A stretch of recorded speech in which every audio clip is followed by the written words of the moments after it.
passar o tempo, e esse tempo aí, se não me engano, a Bíblia Sagrada nos fala sobre um período mais ou menos aí de 1656 anos, de Adão até Noé. Aproximadamente aí 1600, dá-se aproximadamente 1656 anos. Olha só, de Adão até as águas do dilúvio. 1656 anos. Os homens começaram a superpovoarem a Terra. Dá uma população tremenda. De 1600 anos, 1656 anos. Dá uma população tremenda, uma população gigantesca na Terra. Então a Terra começou a se encher de violência. E diz a Bíblia Sagrada que Deus então se entristeceu de ter feito o homem. Que a Terra se encheu de violência. Havia um gigante na Terra. E a imaginação dos homens na Terra e das mulheres na Terra era má continuamente, desde sua meninice. Ninguém se convertia ao Senhor Deus. Ninguém praticava justiça. Ninguém era correto. Ninguém era reto nas suas ações. Todo mundo fazia doideira. Todo mundo fazia covardia. Todo mundo era iníquo. Todo mundo fazia doideira. O pecado estava generalizado de uma forma tão corrompida, tão perversa, igual nos dias de hoje. Era uma loucura, uma depravação moral tremenda. Era igual os dias de hoje. Era uma doideira infinita. Era uma loucura que, sinceramente, estava impossível, estava incabível. Era uma desmoralização tremenda e absurda que a Terra estava vivendo e vivenciando nos dias deste homem aqui. Só que este homem, Noé, achou graça aos olhos de Deus e Deus achou graça aos olhos dele, pelo que Noé, diz a Bíblia Sagrada, andou com Deus. Então Deus poupou a vida de Noé. Então Deus revela a Noé um negócio muito excelente. Deus diz para Noé, Deus se revela a Noé, diz para Noé que Deus iria trazer o dilúvio sobre a terra.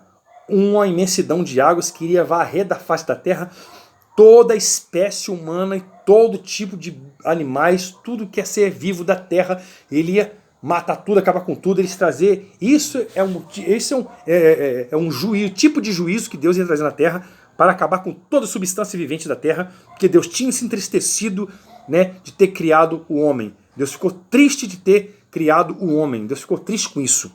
Mas só que Noé achou graça aos olhos de Deus e Deus achou, por sua vez, graça aos olhos de Noé. Porque Noé era justo em suas ações.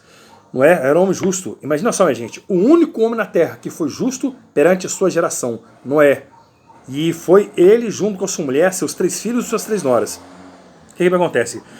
Até que Deus ordena a Noé construir uma arca, uma grande embarcação, com madeira de gofer, contendo 3 andares, com uma janela, e betumando-a por dentro e por fora, com todas as medidas precisas, segundo Gênesis capítulo 6, versículo 15.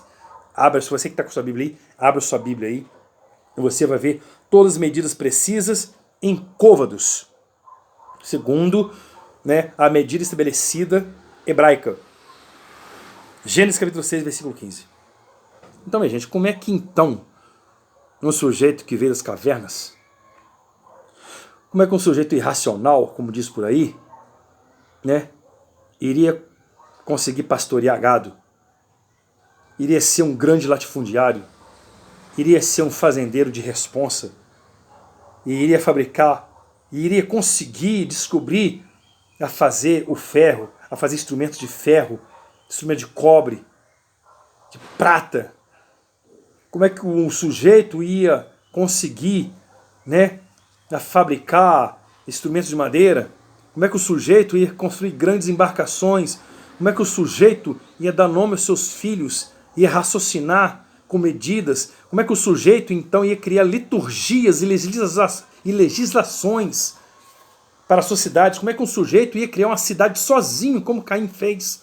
Como é que o sujeito ia estabelecer limites geográficos, limites territoriais e geográficos para suas cidades, estados, demarcações? Como é que um sujeito, sem o mínimo de cultura, sem o mínimo de pã, aqui ó, de cuca, iria estabelecer isso? Qual é a resposta? Isso tudo é coisa de Deus. Todo esse estudo aqui, isso tudo é coisa de Deus. Então, em outras palavras, o mundo pré-diluviano, como foi esse tempo, está tudo aqui, ó. Esse tempo aqui, do mesmo tempo que foi um período muito curioso para nós, foi um período muito, digamos assim, um período maravilhoso, um período mágico, né? Em outras palavras, foi um período de extrema violência que Deus mandou que Noé fizesse essa grande embarcação, essa grande arca, e que, no final das contas, há quem diga que essa arca levou 120 anos para ser construída, né? E com esse tempo Noé foi pregando, foi pregoeiro da justiça, como diz o Novo Testamento, se não me engano, na carta, em uma das cartas do Novo Testamento, eu não posso estar falando a referência aqui enganosa, né? Mas em uma das cartas, né? Se não me engano, de Pedro, acho que é a carta de Pedro que fala que Noé foi o pregoeiro da justiça, e nos seus dias em que estava construindo a arca, ele estava pregando a palavra de Deus, dizendo que o Deus criador dos céus e da terra, dos mares, de todo o universo, iria trazer um grande dilúvio para a terra. Então, e nessa época Deus não tinha enviado chuva na terra, Deus enviava um vapor, Deus fazia com que um vapor subisse da terra e regava toda a terra. Deus ainda não tinha enviado chuva nenhuma, né? E Noé estava pregando que haveria de vir um grande dilúvio, uma grande chuva torrencial de águas que iria inundar a terra, ia destruir toda a substância viva da terra. E infelizmente as pessoas, então imagina só que as pessoas começaram a zombar, escarnecer de Noé, não acreditavam, começaram até, digamos assim, quem sabe, né, até judiar de Noé, escarnecer de Noé, até tentar atrapalhar os planos de Noé, digamos assim. A gente não está na Bíblia, mas a gente imagina que deve ter sido assim, porque nos nossos dias é assim, as pessoas tentam nos calar. Nos dias dos profetas antigos do Velho Testamento fizeram assim com eles também. No Novo Testamento fizeram isso também, tentaram fazer isso com os apóstolos, mas não conseguiram, né? E o mundo antigo, meus irmãos, meus amados, meus amigos, foi desse jeito. O mundo pré-diluviano foi dessa forma. Foi um tempo, né, digamos assim, entre aspas, maravilhoso, curioso, né? E nós aqui tiramos, né, grandes dúvidas aqui, né? Suprimos dúvidas, né? Encontramos aqui coisas maravilhosas, encontramos aqui coisas até chocantes que nem eu sabia direito, e agora você, por sua vez, está sabendo também dessas coisas que são tremendas, né? Chocantes, e são coisas que, sinceramente, é de nos estarrecer, porque é como eu digo lá na Escola Bíblica Dominical, e para os meus amigos, para os meus parentes, para os meus conhecidos, que a Bíblia tem resposta para tudo. Não adianta. A palavra de Deus tem resposta para tudo. Se antigamente, desde a era medieval, os homens soubessem que a Bíblia tem resposta para tudo, desde a época de Cristo, desde a época dos apóstolos, desde a época medieval, desde a época dos pais da igreja, desde a época, né, da escravidão aqui do Brasil, desde a época do século passado até os dias de hoje, se os homens souberem, se os homens saberem que a Bíblia Sagrada tem resposta para tudo, eu dou certeza que a vida deles vai melhorar e muito. Em que sentido, Celino? Em todos os sentidos. A palavra de Deus, minha gente, tem resposta para tudo. Não adianta o homem fazer isso aqui, ó. Tá vendo? Ó. Não adianta o homem tampar o sol com peneira. Não. Ó. Não. Não adianta o homem tampar o sol com peneira. A Bíblia Sagrada, a palavra de Deus, tem resposta para tudo. Então que você fique com essa palavra em nome de Jesus Cristo.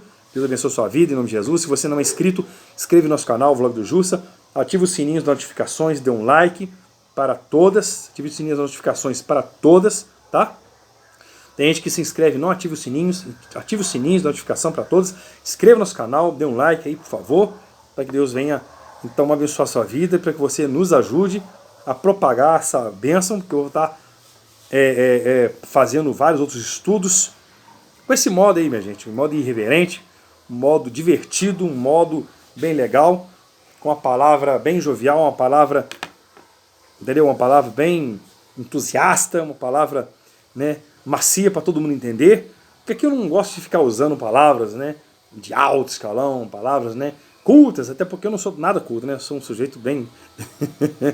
Você sabe como é que funciona o negócio. Então que vocês possam, né, ficar com essas palavras, com esse estudo, que Deus venha abençoar a vida de vocês tremendamente. Em breve nós estaremos juntos novamente para estar falando de outro tipo de estudo, de outro tipo de coisas concernentes à palavra de Deus e ao reino de Jesus. Valeu, minha gente? Deus vos abençoe em nome de Jesus. Tchau!